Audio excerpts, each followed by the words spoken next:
Nuestra historia empezó en 1979 en una masía, una casa rural catalana. Este edificio fue construido en 1702 y comprado por el Fútbol Club Barcelona en 1953. Su primer uso fue taller y sala de trabajos de los arquitectos que construyeron el Camp Nou. Una vez acabadas las obras, la masía pasó a ser la sede social del club. Fue después de las elecciones presidenciales de 1978 que la masía pasó a ser la residencia de los jóvenes talentos. La economía del club no permitía hacer grandes inversiones en fichajes. Ese factor obligaba a buscar jóvenes en diferentes partes del mundo. Se iniciaba así lo que conocemos como la cantera del Fútbol Club Barcelona.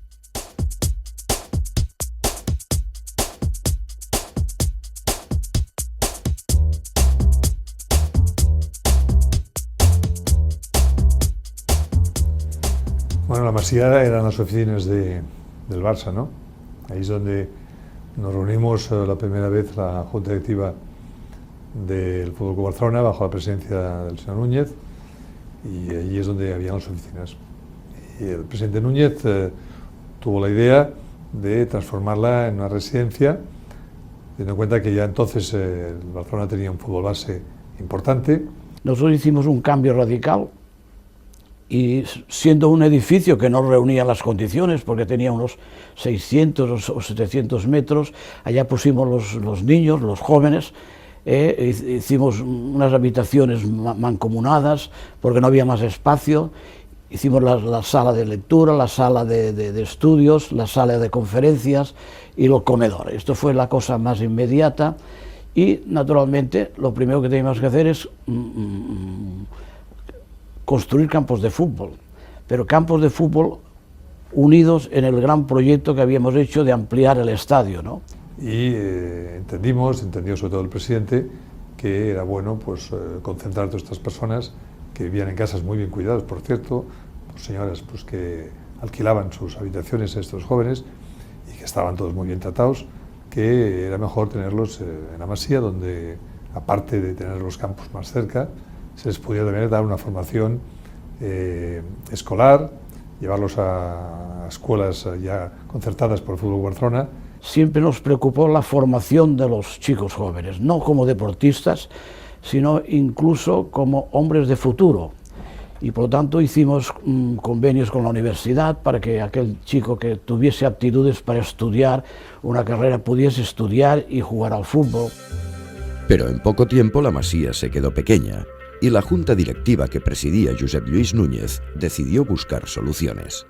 La masía pasa al estadio, digamos, las habitaciones teniendo en cuenta el reducido espacio que contábamos, no podíamos hacer un proyecto de calidad y por lo tanto habíamos conseguido formar la idea, pero automáticamente dividimos lo que es la masía, solamente sala de estudios, comedores, biblioteca, y la residencia de la masía la pasamos enfrente del estadio, donde hicimos ya pues no sé, 25 habitaciones, ¿no?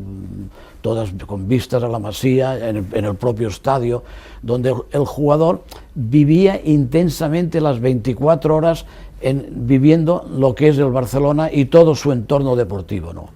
Pero para poder tener una buena cantera de jugadores, se necesitaba gente cualificada, y el Fútbol Club Barcelona encontró a dos de los mejores ojeadores o scoutings, Oriol Tort y Laureano Ruiz.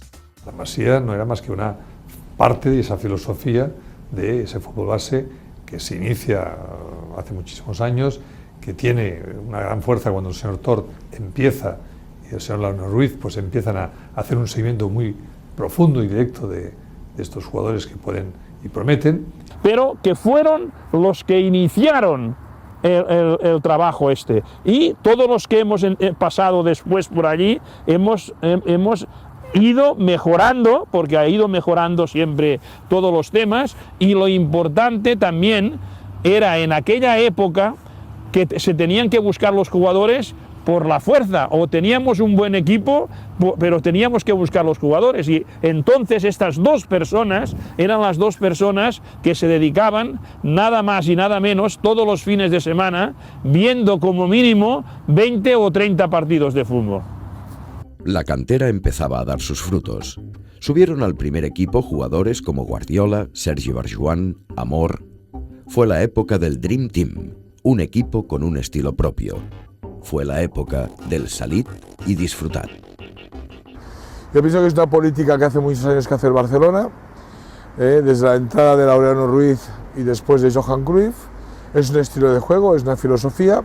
Y aplicamos el modelo club, el modelo Barça, que está fundamentado en la filosofía Cruyff, desde benjamines y prebenjamines vamos hasta pues eso, el Barça Athletic. Cuando llegó Cruyff, pues bueno, revolucionó todo pues con un sistema todavía, digamos, un poco más ofensivo, con el 3-4-3, todo eso pues también se hizo pues que se llevara a cabo en la cantera y se jugaba de esa manera y bueno, digamos que aportó muchísimo en el fútbol, pues lo que intentamos aquí, en ese fútbol de posesión de balón, de fútbol alegre, de ataque, ofensivo, con 3 delanteros, con mandar en el terreno de juego, con llevar la iniciativa. Todo eso Cruyff lo aportó. Yo creo que Johan estuvo 8 años en el Barça, marcó también una filosofía de forma de ser en 3 etapas, ¿no? Entonces Cruyff sí yo diría que fue una pieza más del puzzle que ayudó en cierto momento a que estos chicos pues tuvieran la posibilidad de aparecer, ¿no? Pero no todo fue un camino de rosas para los nuevos valores. En 1995 se aprobó la Ley Bosman. Durante un tiempo, España se convirtió en un paraíso para jugadores europeos. La Ley Bosman pues permitió ir a lo fácil, ¿no? Donde están los mejores jugadores, poco globetrotters, los mejores jugadores del mundo, no hacen el mejor equipo del mundo. Y eso está demostrado, ¿no? Entonces, con la sentencia Bosman, cuando se abrieron las fronteras y pudieron venir pues, todos los jugadores europeos y podían jugar sin ningún problema, pensamos que a lo mejor nos podía, a la gente de casa, a lo mejor en algunos momentos, dificultar, ¿no? Dificultar, ¿por qué? Porque a lo mejor se apostaba tal. Pero con el tiempo ha sido todo lo contrario. Pienso que incluso el jugador de casa ha sustituido pues, a ese jugador nacional, a ese fichaje que podía ser nacional y a veces hasta, digamos que europeo. Cuando el 90% está formado por jugadores internacionales, grandes jugadores, que es lo que permitió la Ley Bosman, ese modelo se rompe. Superada ya la Ley Bosman, el Barcelona contaba ya con cerca de 25 scoutings repartidos por todo el mundo. Llegan a la cantera los Xavi, Messi, Iniesta.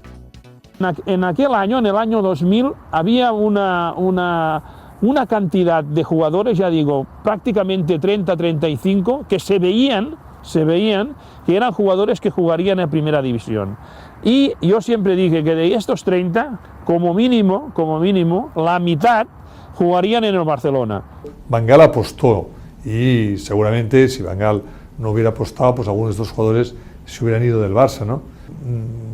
Quizá él y un servidor estábamos en el lugar oportuno en el peor momento todavía, porque Víctor Valdés, Carles Puyol, Piqué, Messi, Iniesta, Xavi, Busquets estaban en el Barça en mi época y algunos de ellos pues yo hice que no se fueran del Barça, pero no era el momento, les faltaban un par de años, ¿no?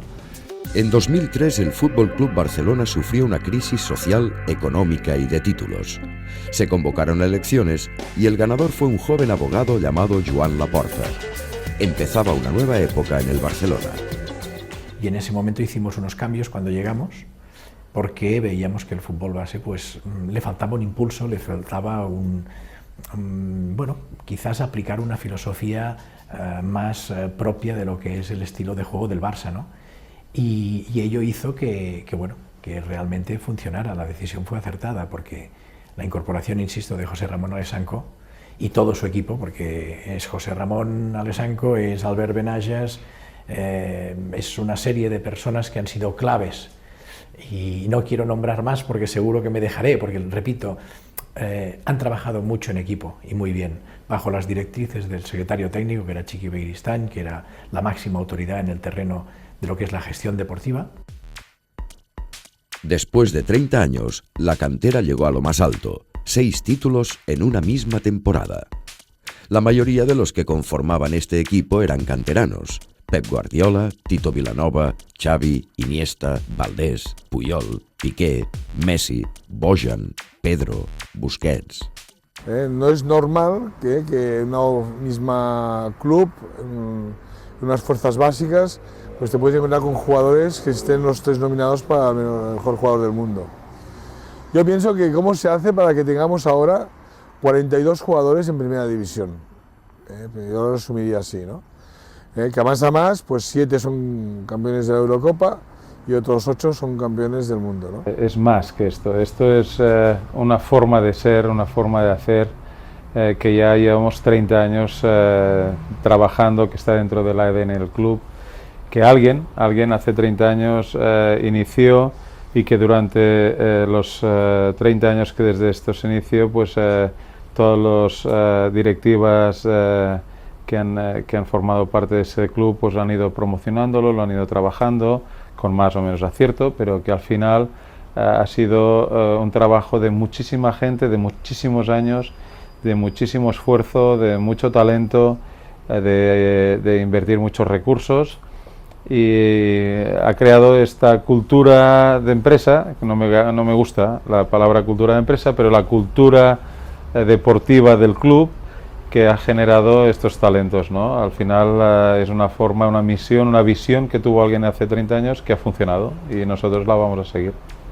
Sin duda, el Fútbol Club Barcelona es uno de los clubes más importantes del planeta llamado fútbol, por su potencia, por su masa social, por sus peñas, por sus jugadores.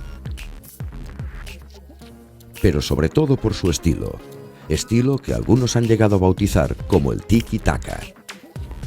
¿Pero qué secretos esconde este estilo?